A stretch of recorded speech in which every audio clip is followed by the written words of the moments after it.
नंद नंदनो हा घरी घरी अनाथ तया वाचते प्राणाव माये माझे जीवीचे तुम्ही का हो नेणा माझा बळीयाद पंढरीचा राणाव माये बाप रखुमा देवी विठ्ठलू गोविंदू अमृत पान गे माये माझे जीवीचे तुम्ही का हो नेणा माझा बळीयाद पंढरीचा राणाव माये पांडुरंग गुरु प्रथमा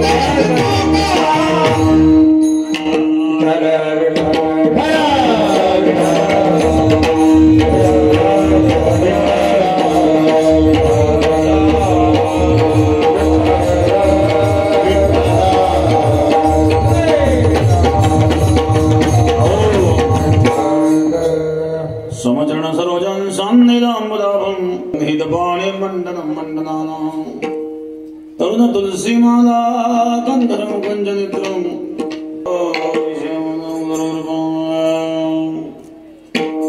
गंगा विशुद्धं निदपाद वर्षं सर्ववेशिदं जन्मिदं पुण्यदं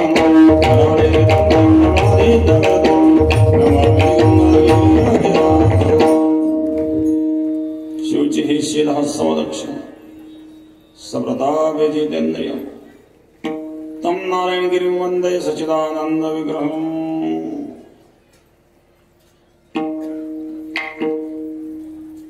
भगवंताच्या कृपेने योगराज सद्गुरु गंगागिरी महाराज गुरु नारायणगिरी महाराजांच्या कृपाशीर्वादाने या ठिकाणी असणारा अखंड हरिनाम सप्ताह आज सांगत आहे। परम श्रद्धेय किसन महाराज यांनी सुरू केलेले आहेत ना का पुणे दिली असते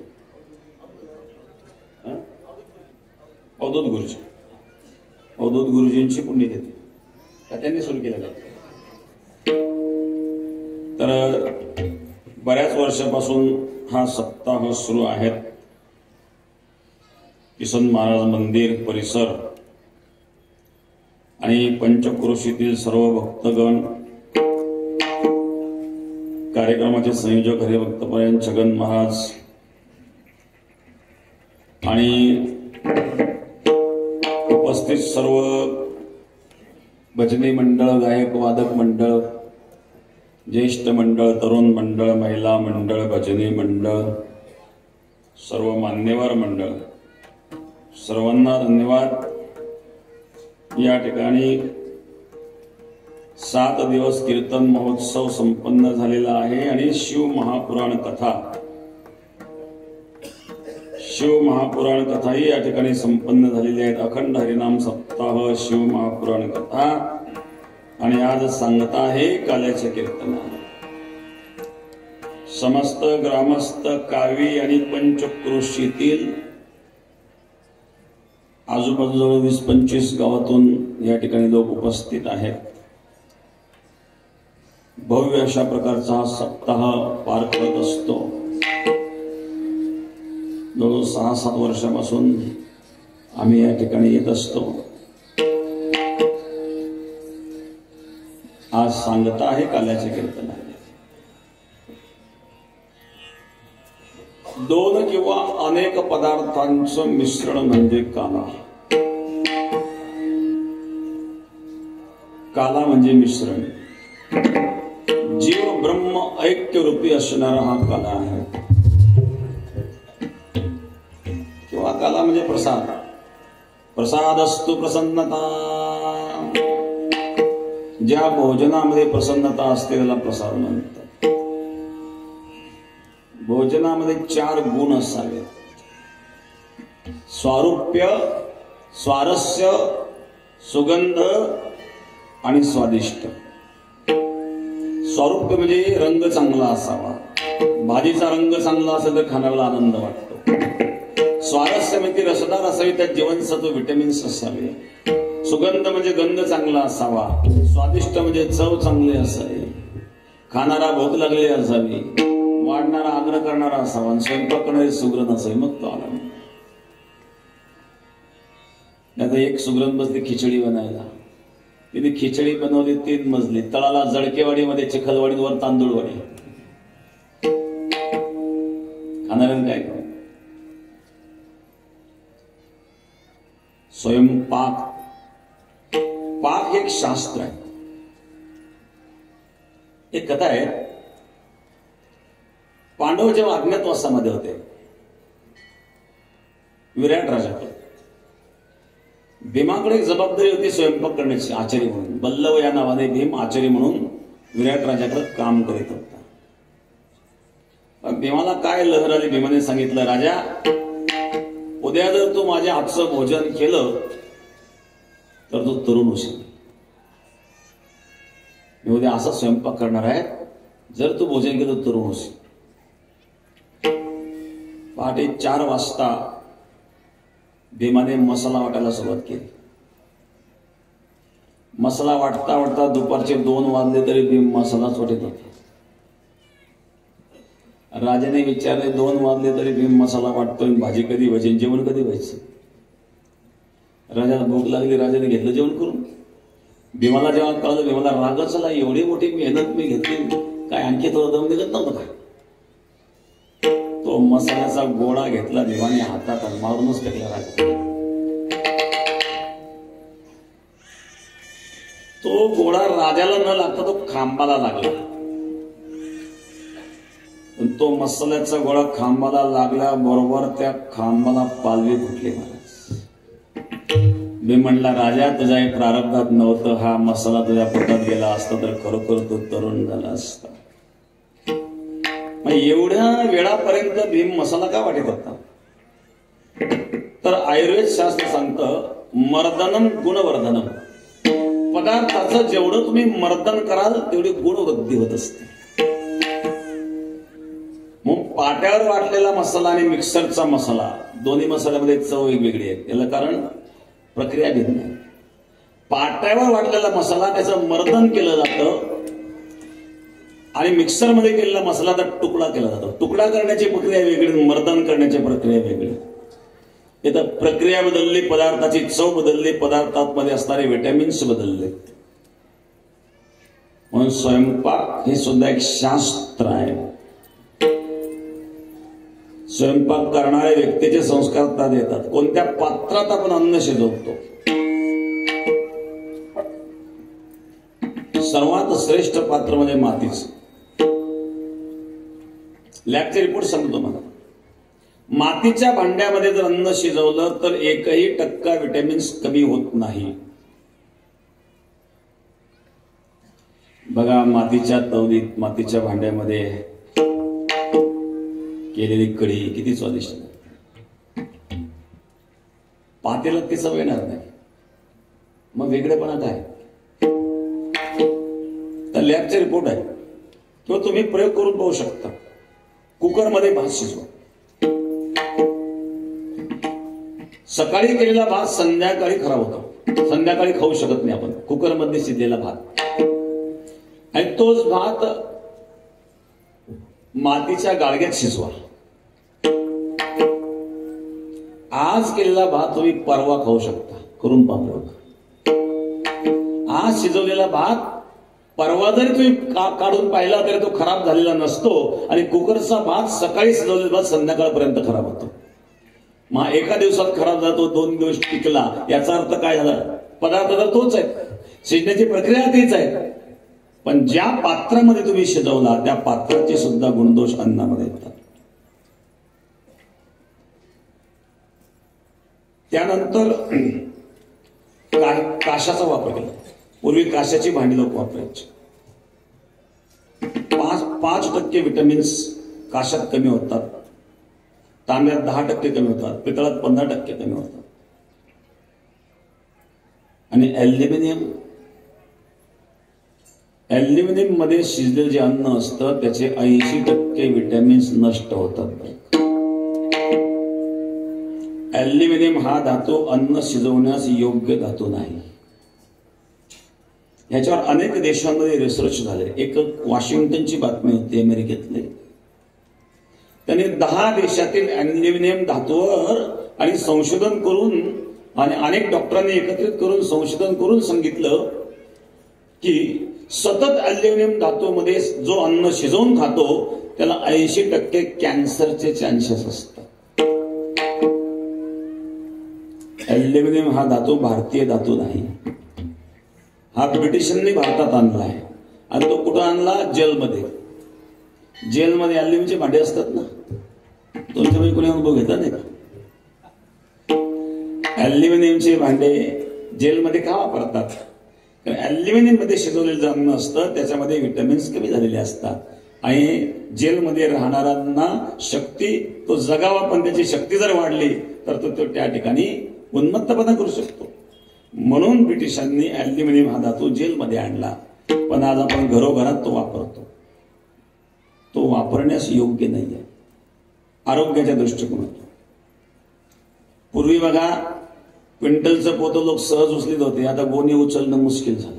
म्हणजे एवढी शक्ती गेली, कुठं माणसं तर तेच आहेत ना. त्याचं कारण पीठ आपण वापरतो ते गिरणीत दळलेलं असतं. गिरणीत वेग असल्यामुळे दणका बसतो आणि त्यामुळे त्याचे काही विटॅमिन्स नष्ट होतात. जात्यावरचं पीठ आणि गिरणीतलं पीठ दोघांमध्ये फरक आहे. जात्यावरचं पीठ हे कसदार असतं. हा बदल प्रक्रियेचा आहे. म्हणून मी सांगत होतो भीम मसाला वाटत होता, 8 तास मसाला वाटत होता. त्याचं कारण मर्दनम गुणवर्धनम.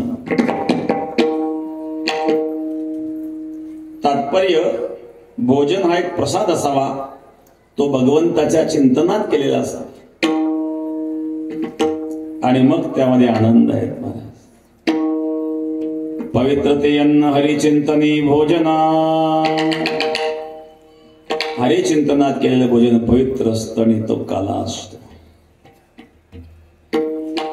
आणि तो एकट्याने खायचा नसतो, तो वाटून खायचा असतो.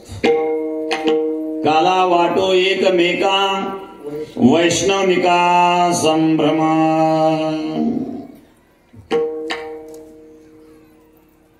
गोवर्धन लीला, भागवत कथाकार गोवर्धन लीला उत्सव करतात. गोवर्धन लीलेमध्ये 56 भोग तयार केले, एकट्या भगवंताने खाऊन टाकले. असा खादाळ भगवान वारकऱ्याला मान्य नाही. वारकऱ्याचं भगवान आहेत भानुदास, किती गाद प्रसाद देतो पंढरीनाथ. महाकाला एकट्याने खायचा नाही आहे, तर तो वाटून खायचा आहे. त्याचा भक्तीचा आनंद सुद्धा सर्वांनी मिळून घ्यायचा. एकट्याचा नवे खेळ म्हणून मेळ मेळविला. तुम्ही आम्ही खेळी मिळी गदारोळी आनंदे. सेवितो हार वाटे तो आणि गा. सेवितो हार वाटे तो आणि गा. सेवितो हार वाटे तो आणि गा. सेवितो हार वाटे तो आणि गा. सेवितो हार वाटे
वाटितो आणि का घ्यारे होन काय रान भरी सेवितो आणि वाटितो काला वाटो एकमेका वैष्णविका संभ्रम.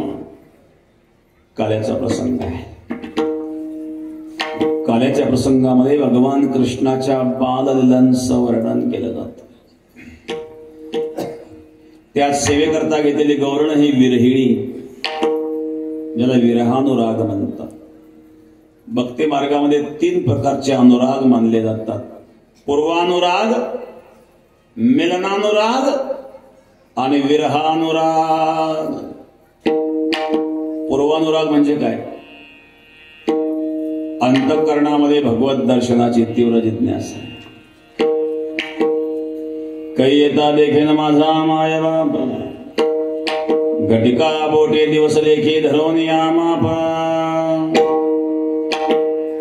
केव्हा त्या परमात्म्याचं दर्शन काय मी उद्धार पावे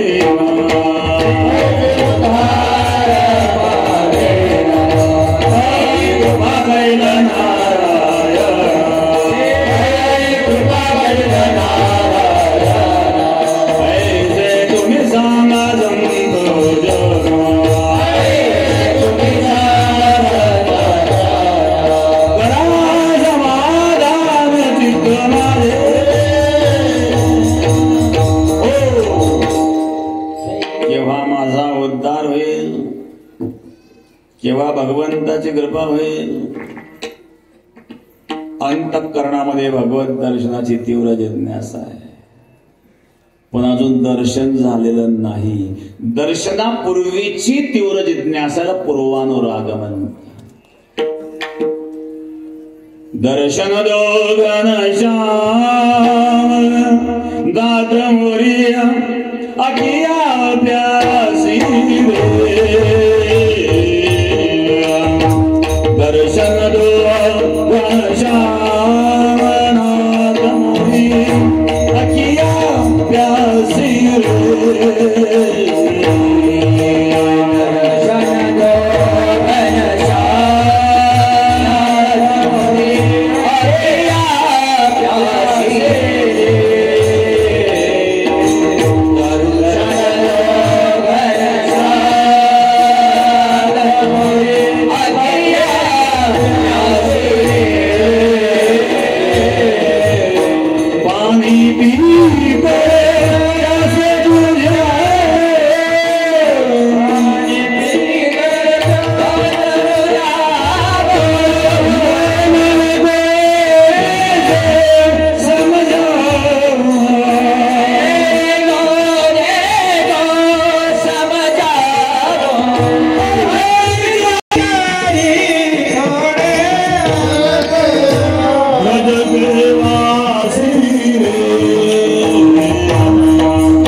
पानी पीकर प्यास बुझाओ मैं.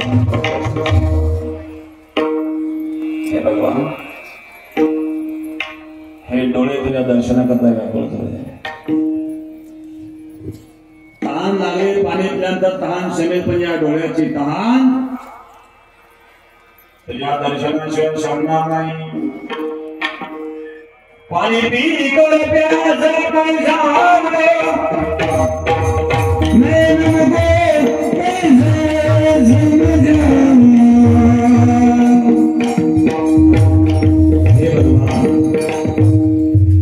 हे डोळे सुद्धा ताणलेले आहेत तुझ्या दर्शनाकरता. एकदा मीराबाई भगवत भजनामध्ये भगवत दर्शनाकरता व्याकुळ असताना एक कावळा आला, मीराबाईच्या अंगावर बसला, तोच मारू लागला. मीराबाईने कावळा कागा चोनी चोनी खाए सब अंगन कामा. हे कावळ्या माझ्या सगळ्या अंगाचा मांस खाल्लं तरी चालेल, पण 2 नयनान गोमत खाईये. माझ्या डोळ्याला स्पर्श करू नकोस. भगवंताचं दर्शन घ्यायचं. भगवत दर्शनाकरता व्याकुळत आहे. याला पूर्वानुराग म्हणतात. रुक्मिणीजवळ सूर्य ब्राह्मणाने जेव्हा भगवान कृष्ण त्या पत्रात सांगितलं, श्रुत्वां गुणान् भुवनं शृण्वता त्रिभुवन कमलं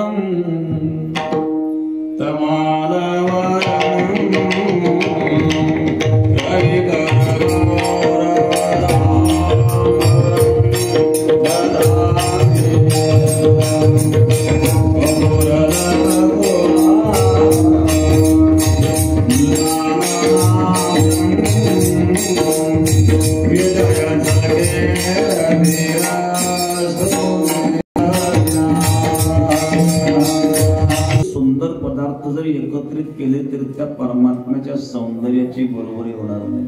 तसं संत वचनाद्वारे, शास्त्र वचनाद्वारे, भगवत चरित्र श्रवणाने भगवत दर्शनाची इच्छा जागृत होणं आणि भगवत दर्शनाकरता अंतःकरणामध्ये तीव्र तळमळ निर्माण होणं याला पूर्वानुराग असं म्हणतात. दुसरा मिलनानुराग. ज्याला भगवत दर्शनाची स्वप्न जागृत स्वप्न असतात. काही झोपेत काढणारी स्वप्न असतात तर काही झोपा मोडणारी स्वप्न असतात. याला जागृत स्वप्न असत. एक भिकारी स्वप्न पाहत होता जागृत असताना. भिक्षा मागून आणायचा, मुरलेलं पीठ माठात भरून ठेवायचं, मला मोठा माठ वर टांगून ठेवला आणि त्या माठावर कोण विचार करतोय, जर दुष्काळ पडला म्हणून मोडक्या बाजीवर तुटक्या दोरीवर पाणी. 5-6 वर्षामध्ये शाळा विकून टाकायची, ठेवायचेच नाही. कारण शिळी कुठे मिळायला लागले तर लग्न करायला काय हरकत आहे, कोणी मुलगी दिली लागली. तो भिकारी स्वप्न पाहतोय. मग पत्नी घरात येईल, मग मुलं बाळ होतील. सकाळी सकाळी मी गाईचं दूध काढीत असेल तेवढ्यात पत्नी, तेवढ्यामध्ये पोरग पळत येईल. पोरग म्हणे पप्पा पप्पा, मम्मीने बोलावलं. काय मिळालं त्याला स्वप्नातून? जागेपणी स्वप्न पाहणारे याला जागृत स्वप्न म्हणतात. दुसरं झोपेत पडणारं स्वप्न आहे, हे सत्य नसतं. स्वप्न सत्य का? एका माणसाला 5 कोटी रुपयाची लॉटरी लागली स्वप्नात. बरं का, स्वप्नात लॉटरी लागली 5 कोटी रुपयाची. बंगला घेतला, गाडी घेतली, जमीन घेतली. त्याला बरं अंधेरीतच गेली. त्यावेळेस पत्नीने हाक मारला, एवढा किती वेळ झोपताय, दिवस वर आलाय. डोळे उघडून पाहतो कशाच आपल्या मोडक्या झोपडीत पडलेला आहे.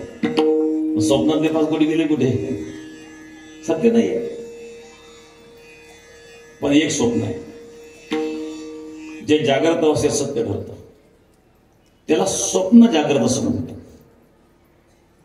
उदाहरणार्थ, राजा हरिश्चंद्राने स्वप्नात राज्य दान दिलं, जागृत अवस्थेत सत्य ठरलं. तुकाराम महाराजांना स्वप्नात दर्शन, बाबाजीने स्वप्ने येऊन तुका याला अनुग्रह दिला निजप्रती. तुकाराम महाराजांचं स्वप्न जागृत अवस्थेत सत्य ठरलं. जागृत अवस्थेत सत्य ठरणारे जे स्वप्न असतात त्याला स्वप्न जागृत असं म्हणतात. याला स्वप्नातील भगवत दर्शन. दुसरं ध्यानातील भगवत दर्शन आहे. डोळे बंद करून ध्यान करायचंय. ध्यायेन नित्यं महेशं रजतगिरिनिभं चारुचन्द्रावतंसं रत्नैकल्पितमाधनं हिमजले स्नानं च दिव्याम्बरं नानारत्नविभूषितां मृगपदां मोदाङ्कितं चन्दनं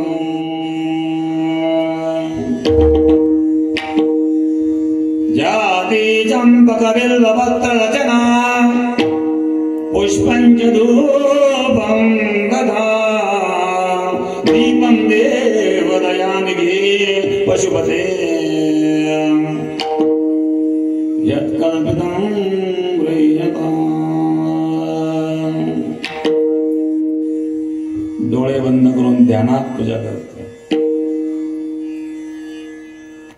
तिसरं प्रत्यक्ष भगवत दर्शन. योगियाच्या ध्याने ध्याता ना तुळसी तो आम्हापासी मागे पुढे. हा प्रत्यक्ष भगवान गोपींच्या समोर आहे. तुझे निढळे कोटी चंद्र प्रकाश, कोटी चंद्र प्रकाश,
काही लोकांना जेव्हा हसायचं तर काही माहित नाही, कायम कपड्याला आलेच असतं. फोटोग्राफर म्हणतो तो स्माईल बळच हसतो, फोटो असं नाही तो रडला असं बरा दिसला असता. पण भगवंताचं हास्य कमल नयन हास्य वदन हास्य. राजस सुकुमार मदनाचा पुतळा रवी शशिकला लोपली चंद्र सूर्याचं तेज फेक पडावं महाराज. असं असणार परमात्मा किती सुंदर आहे. त्या परमात्म्याच्या सौंदर्याचं वर्णन वल्लभाचार्यांनी मुद्राष्टकामध्ये फार सुंदर केलं. अधरम मधुरम वदनम मधुरम नयनम मधुरम हसितम मधुरम हृदयं मधुरम गमनम मधुरम मधुराधिपते अखिलं मधुरम मधुराधिपते अखिलं मधुरम.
कृष्ण चरित्र अतिशय गंभीर आहे.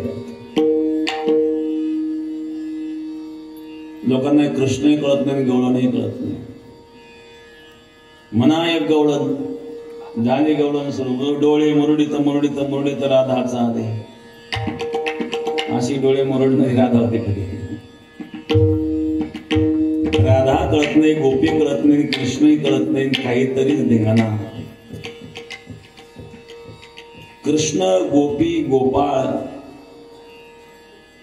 अध्यात्माच्या दृष्टीने हा अतिशय गंभीर विषय आहे. जसं गोपींकडे पाहिलं जातं तशा गोपीने तसा कृष्ण नाही. शुकाचार्यासारखे जन्मतः संसार त्याला शुके तोच निष्कळंक तुका म्हणे. जन्मतः संसाराचा त्याग करणारे शुकाचार्य. यम प्रवर्यंतम न वेदमभेदगत्यम द्वैपायनो विरहकादराजुहाव पुत्रेति तन्मयतया तरो विनीरोस तम सर्वभूतम मनमनातोस्मिन्. पुत्र पुत्र म्हणून व्यास शुकाचार्यांच्या पाठीमागे धावत होते. ज्या शुकाचार्यांनी मागं वळून पाहिलं नाही ते शुकाचार्य. आणि ते शुकाचार्य ज्या कृष्णाचं वर्णन करतात एवढं उथळ कृष्ण चरित्र नाहीये महाराज. रंभेचं रूप ज्या शुकाचार्यांना मोहित करू शकलं नाही ते शुकाचार्य कृष्णाच्या रूपाला मोहित होतात. नाना रंभे निही रूपे शुके नुटिजे कंदर्पे का बसवन्य उद्दीपे घृते. शुकाचार्यांनी तपस्या भंग करण्यात आता रंभा आली पण रंभा शुकाचार्यांना मोहित करू शकली नाही. पण ते शुकाचार्य कृष्णाच्या रूपाला मोहित होतात. हे साधारण चरित्र नाही आहे. भगवान जेव्हा वेणू वाजवतात गोविंद वेणू मनोमत्त मय नृत्य. श्रीमद भागवताच्या दशम स्कंदाच्या 21व्या अध्यायामध्ये या वेणुगीताचं सुंदर वर्णन आहे. रंगमंचावर शोभणाऱ्या नटाप्रमाणे सुंदर दिसणारा नटवर वपू. कानात कनेराची फुलं आहेत, गळ्यात वैजयंती माळा आहेत, हातात बासरी आहेत आणि त्या बासरीच्या छिद्रात अधरामृत होते. त्यातून निघणारा स्वर तुझ्या मुरलीचा ध्वनी अकल्पित पडला आणि विवळ झाले अंतकरणे मी गर्दंदा विसरले. आहारे सावरिया कैसी वाजवली मुरली. मुरली नव्हे केवळ बाण तेने माझा हिला प्राण. संसार केला दाना देवियो निर्दय संजरणे. हा वेणू आहे. सुरदास महाराज सुंदर वर्णन करतात. बासुरी बजाए आज रंग से मुरारी. बासुरी बजाए आज रंग से मुरारी. बासुरी बजाए आज रंग से मुरारी. बासुरी बजाए आज रंग से मुरारी. जब समाधि भूल गए ऋषि मुनि की नारी. जब समाधि भूल गए ऋषि मुनि की नारी. वेद पढ़त ब्रह्म भूले ब्रह्मचारी.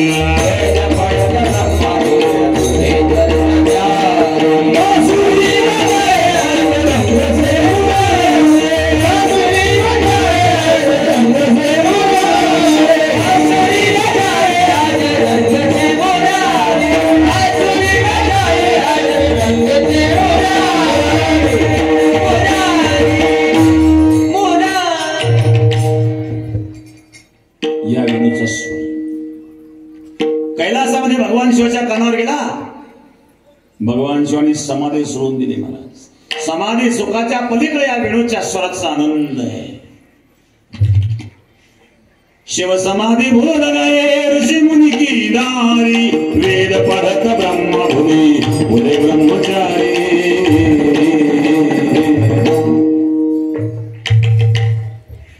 ब्रह्मदेवाच्या हातातले वेद गळून पडले. वेणूचा स्वर ऐकल्यावर या वेणूचं गांभीर्य लक्षात येईल. या वेणूचा स्वर स्वर्गात जेव्हा पोचला रंभा नृत्य करीत होते. पण वेणूचा स्वर रंभेच्या कानावर गेल्याबरोबर रंभेला तालही कळेना काळही कळेना समय कळेना. रंभा समताल चुकी भुली नृत्यकारी. यमुना जल उलट गयो शोभा. यमुना जल बांसुरी बजाए बांसुरी बजाए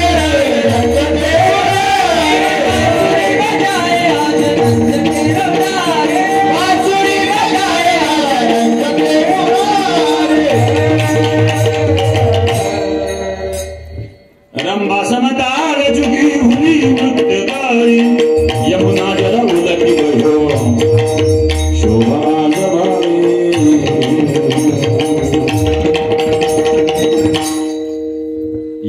उलटी व्हायला लागली. यमुना स्थिर स्थिर वाहे, रवी मंडळ चालता स्तब्ध होय, शेषकोर मोरा चकित राहे.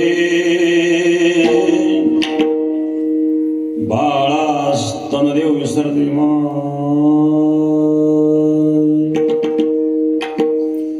माता आपल्या बाळांना स्तनपान करवताना विसरल्या. वेणूचा स्वर कानावर आला. या वेणूचा स्वर जेव्हा गोवर्धनावर आढळला, गोवर्धनातनं झरे व्हायला लागले. एक गोपिकाला सगळे गोवर्धनाचे झरे नाही आहेत, हे गोवर्धनाचे आनंद असलो आहे. गायीच्या कानावर जेव्हा वेणूचा स्वर पडला, गायीच्या स्तनातून दुधाच्या धारा व्हायला लागल्या. वासर दुग्धपान करीत असताना तो घोड दुधाचा वासराच्या तोंडात तसाच राहिला. दुग्धधारेचा एक प्रवाह यमुनेत प्रवाहित झाला. यमुनेत दोन प्रवाह दिसायला लागले, शुभ्र शुभ्र धवल धवल दुग्धधारा आणि कालिंदी यमुनेची काळी धार. जणू काळा कृष्ण गोरी राधा दोघांचा संगम त्या यमुनेत दिसत होता. यमुनेत भोवरे निर्माण व्हायला लागले, तरंग निर्माण व्हायला लागले. एक गोकुळ्याला सगळी सगळी बघ, हा यमुनेचा भोवरा नाहीये, हे यमुनेच्या गालावरची खडी आहे. भगवत दर्शनाकरता व्याकुळ झालेल्या यमुनेच्या गालावरची खडी. हे यमुनेचे तरंग नाही आहे. यमुना त्या तरंग रूपी हाताने भगवंताला आलिंगन देऊ इच्छित आहे. हे त्या परमात्म्याचं स्वरूप. हा मिलनानुराग, त्या परमात्म्याशी असणारं मिलन. जेव्हा भगवान वेणू वाजवतात, त्या सर्व गोपी वेणूच्या दिशेने लावतात. चला बाई वृंदावनी रास क्रीडा पाहो, रास क्रीडा पाहो. चला बाई वृंदावनी रास क्रीडा पाहो.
सासूने अडवलं.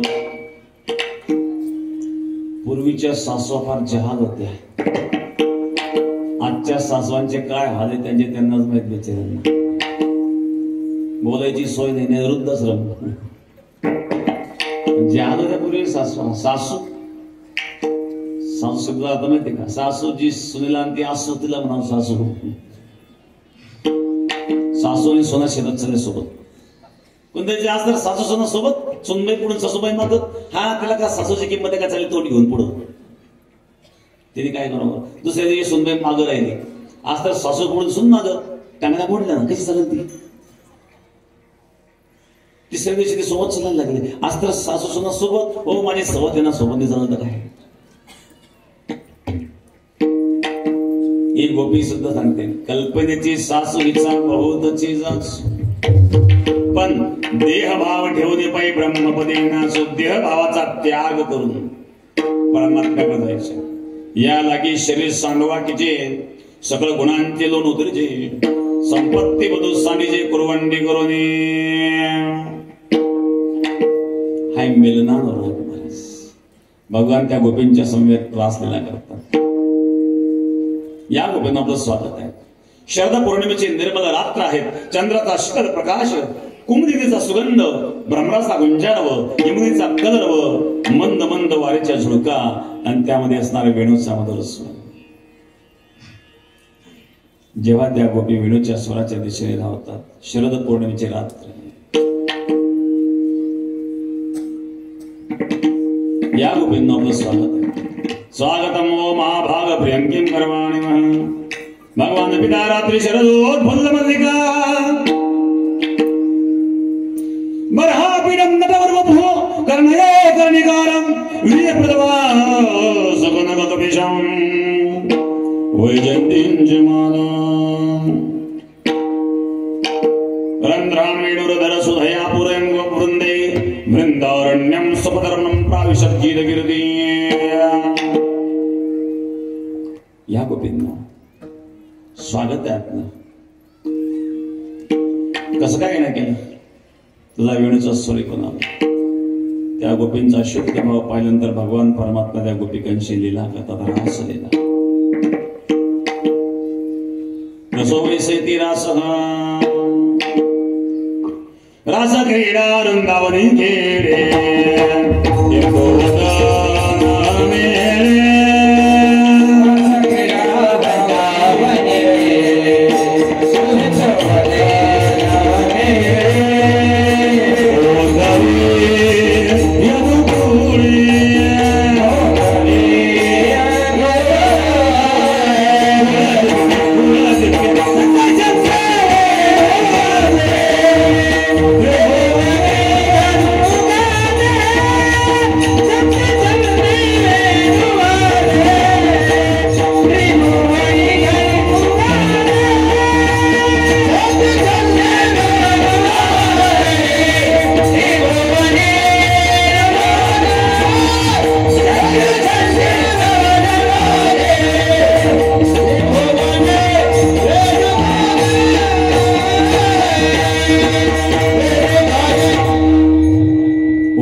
जेवढ्या गोपी तेवढे रूप भगवंतांनी घेतले. अनेक संतांनी वर्णन केले. रास रचो है रास रचो है यमुना के नील तीरे रास रचो है रास रचो है रास रचो है यमुना के नील तीरे रास रचो है ताल पे कमाल माल माल पे वृंदावन बिपिनो बिहार बंसी बसोबी रास रचो है रास रचो है यमुना के नील तीरे रास रचो है रास रचो है यमुना के नील तीरे रास रचो है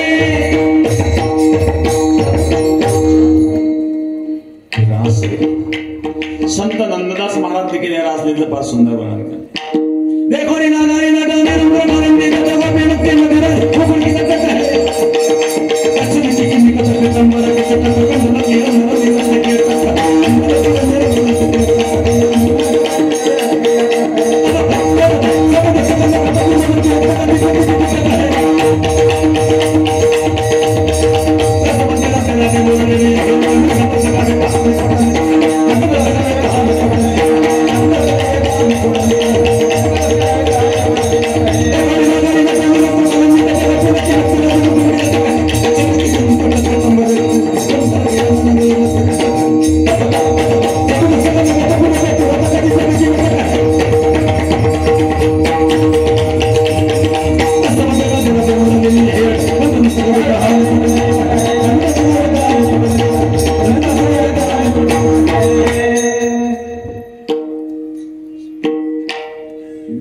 नटवरी नागारी नट,